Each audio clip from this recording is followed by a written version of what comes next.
Bismillahirrahmanirrahim. Assalamualaikum warahmatullahi wabarakatuh. Bertemu lagi dengan pembahasan pelajaran kimia. Buku paket Kimia Unggul Sudarmo. Penerbitnya adalah Erlangga. Kali ini kita akan membahas tentang bab 7. Bab 7 dalam hal ini adalah larutan penyangga.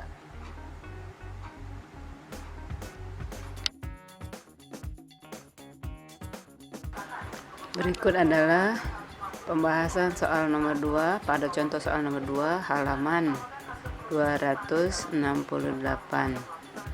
Nah, soalnya adalah hitunglah pH larutan yang dibuat dari campuran 100 ml larutan NH4OH 0,1 m dengan 50 ml larutan HCl 0,1 m.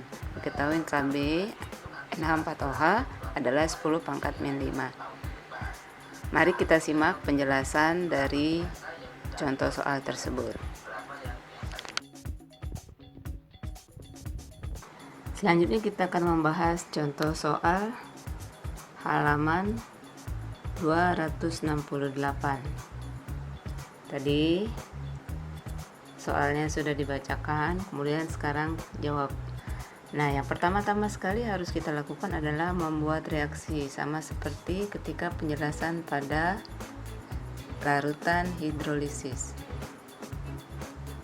Reaksinya adalah NH4OH ditambah dengan HCl menjadi NH4Cl plus H2O. Seperti biasa, pertama-tama yang harus kita lakukan adalah kita melihat apakah reaksi tersebut sudah setara atau belum. Bagaimana tahu reaksi tersebut sudah setara? Jumlah atom sebelah kiri harus sama dengan jumlah atom yang ada di sebelah kanan. Setelah jumlah atomnya sama, maka langkah yang kedua adalah kita menentukan perbandingan koefisien. Perbandingan koefisien antara masing-masing zat itu adalah 1:1 berbanding 1.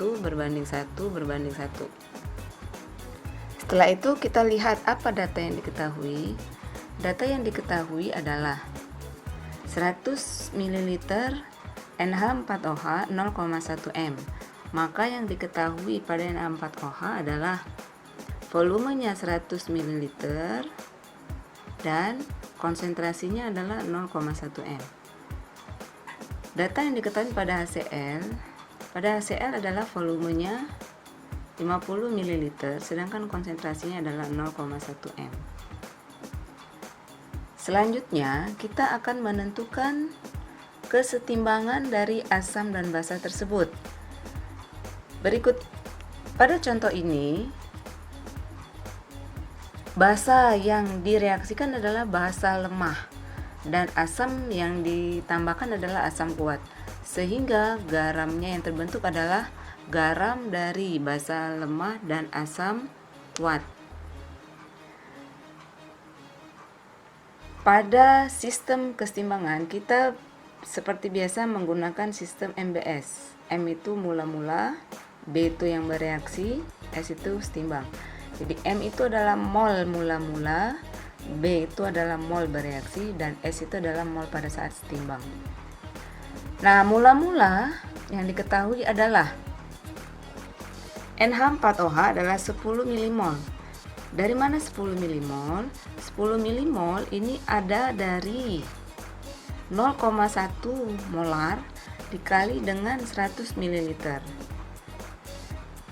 Mengapa langsung dikalikan? Karena rumusnya untuk mencari mol itu adalah konsentrasi dikali dengan volume. Kenapa konsentrasi dengan volume? Karena rumus awalnya adalah M sama dengan N per V. Rumus awalnya adalah M sama dengan N per V. Mari kita lihat rumusnya. M sama dengan N per V, di mana M adalah konsentrasi dan N adalah volume. Dan Jika mencari molnya, maka V-nya tinggal dipindahkan ke ruas sebelah kiri. Jadi N sama dengan M dikali V. Sehingga didapatlah angka 10 milimol. 10 milimol berarti ini langsung dikalikan 0,1 M dikali 100 ml. Kenapa dia milimol? Karena di sini satuannya mililiter. Kemudian molnya HCl. Molnya HCl adalah 5 milimol. Kenapa 5 milimol? Karena 5 milimol adalah 0,1 molar dikali dengan 50 ml. 0,1 dikali 50 adalah 5 milimol. Seperti biasa, kenapa 5 milimol? Karena di sini satuan volumenya adalah mililiter. Ngerti ya? Jadi untuk memudahkan maka kita langsung kalikan saja antara konsentrasinya dengan volumenya. Kenapa? Karena rumus mol tadi adalah konsentrasi dikali dengan volume. Sehingga data mula-mulanya adalah untuk NH4OH 10 milimol, untuk HCl adalah 5 milimol. Sedangkan data mula-mula untuk hasil itu kosong, tidak ada karena belum terbentuk. Nah, bagaimana mengisi mol pada posisi di mol bereaksi? Pada saat mol bereaksi itu kita melihat cari limiting reaktannya. Limiting reaktannya itu seperti apa? Limiting reaktan itu adalah jumlah mol yang paling kecil di antara kedua mol tersebut.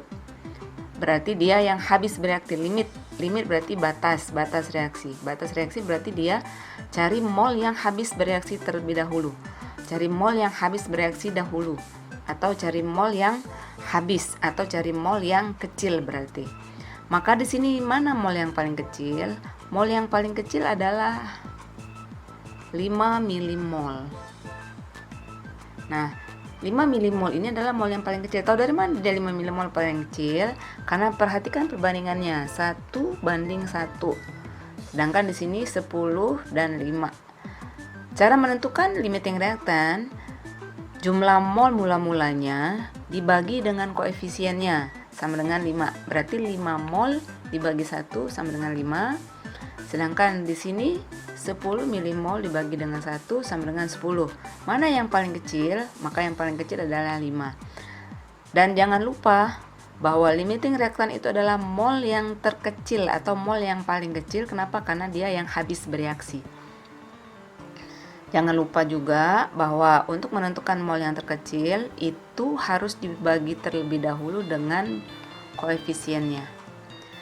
Nah, setelah ditemukan limiting reaktannya 5 milimol, maka di sini ditulis pertama. Harus ditulis dulu pertama di sini 5 milimol. Di sini 5 milimol. Kemudian, bagaimana menentukan mol yang lainnya? Mol yang lain seperti mol NH4OH, kenapa dia juga 5 milimol? Karena perbandingannya adalah 1 banding 1. Berarti di sini juga 5 milimol. Terus kemudian NH4Cl yang terbentuk juga 5 milimol. Kenapa? Karena seperti yang tadi dikatakan bahwa pentingnya perbandingan koefisien itu untuk menentukan data yang ini. Karena ini perbandingannya 1 banding 1 banding 1, maka di sini kalau di sini 5 milimol, maka di sini juga 5 milimol. Kenapa 1 banding 1? Di sini juga 5 milimol. Bagaimana menentukan di sini 5 milimol? Perhatikan caranya. Perbandingan koefisien 1 dibagi dengan mol yang diketahui dikali dengan jumlah molnya. Saya ulangi, bagaimana menentukan 5 milimol pada NH4Cl di mol bereaksi? Perhatikan perbandingan koefisiennya. Mol yang dicari itu 1, koefisien yang dicari itu 1 dibagi dengan koefisien yang diketahui itu 1 dikali dengan mol yang diketahui itu 5. Berarti 1 banding 1 dikali 5 sama dengan 5 milimol. Nah, selanjutnya kita mencari atau kita menentukan mol setimbang. Mol setimbang ini di posisi di sebelah kiri reaksi itu dikurang. Berarti 10 dikurang 5 sama dengan 5 milimol. Sedangkan yang posisi di HCl itu adalah 5 milimol dikurang dengan 5 milimol sama dengan 0. Sedangkan posisi yang ada di sebelah kanan reaksi itu dijumlahkan. Awalnya kosong, tidak ada, maka jumlahnya adalah 5 milimol dan 5 milimol. Ini adalah mol garam. Nah, ini adalah mol garam 5 milimol. Kenapa mol garam? Karena asam ditambah basa menghasilkan garam, atau basa ditambah garam menghasilkan basa ditambah asam menghasilkan garam. Nah, jumlahnya adalah 5 milimol, itu adalah mol garam. Pertanyaannya adalah berapa pH? Berapa pH pada campuran tersebut? Seperti biasa, karena yang ditanya pH, maka kita tentukan dulu rumus pH. Rumus pH adalah, kenapa di sini diambil basa? Karena perhatikan baik-baik. Di sini adalah rumus pH basa apabila basa kuat ditambah dengan basa lemah ditambah dengan asam kuat dan ada bersisanya adalah basa, bersisanya adalah yang lemah. Ini adalah basa lemah. Apabila yang bersisa yang lemah, maka ini sudah dipastikan adalah larutan penyangga. Apabila yang bersisa adalah yang lemah, perhatikan baik-baik. Apabila yang bersisa adalah yang lemah, maka ini adalah larutan penyangga. Maka garam yang terbentuk adalah garam larutan penyangga. Mengapa?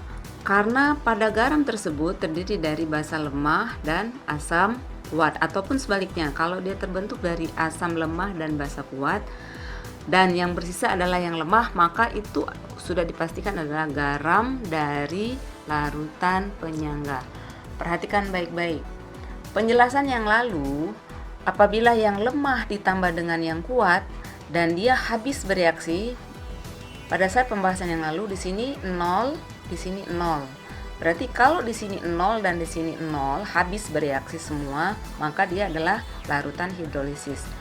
Pada contoh soal yang ini, pada contoh soal yang sedang dibahas ini adalah larutan penyangga. Kenapa larutan penyangga? Karena basa lemah atau yang lemahnya bersisa, sehingga ini dikategorikan ke dalam larutan penyangga. Perhatikan baik-baik, itu adalah ciri dari larutan penyangga. Bagaimana membedakan antara larutan penyangga dan hidrolisis? Kalau larutan penyangga yang lemahnya bersisa, sedangkan yang kuatnya habis bereaksi. Sedangkan kalau larutan hidrolisis, yang lemah dan yang kuat semuanya habis bereaksi. Itu ya, semoga paham.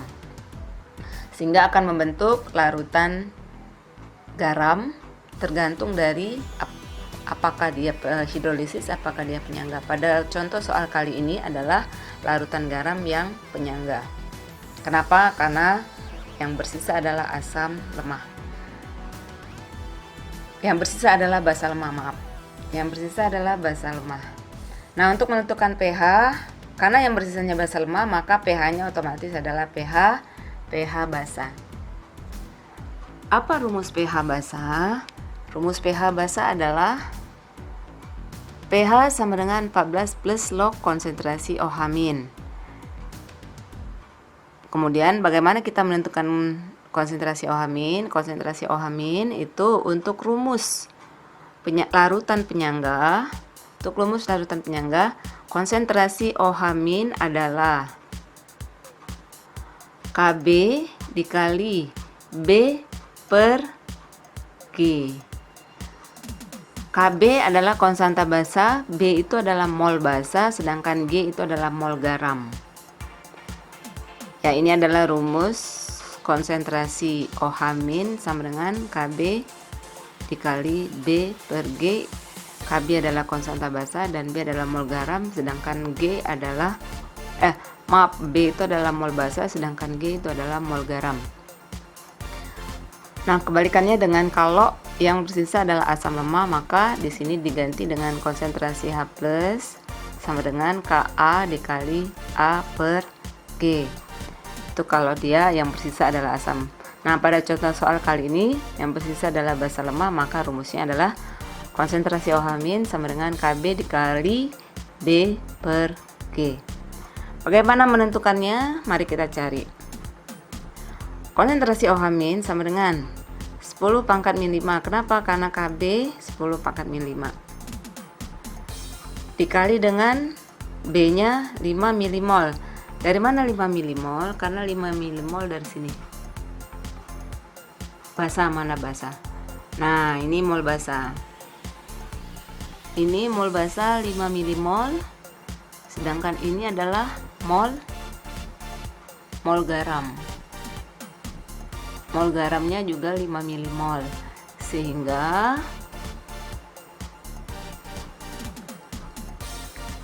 lima milimol dibagi 5 milimol, mol basa dibagi mol garam, maka didapatlah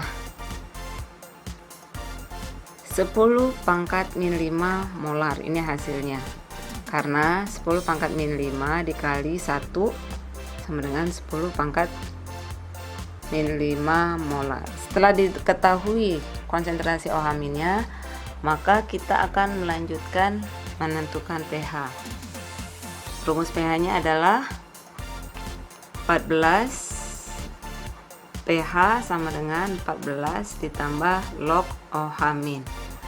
Nah, pH sama dengan 14 ditambah log 10 pangkat min 5. Kenapa? Karena hasil konsentrasi OH-nya adalah 10 pangkat min 5.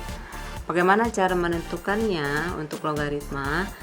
Seperti yang penjelasan lalu, bahwa pangkat dari logaritma itu dipindahkan ke depan seperti ini.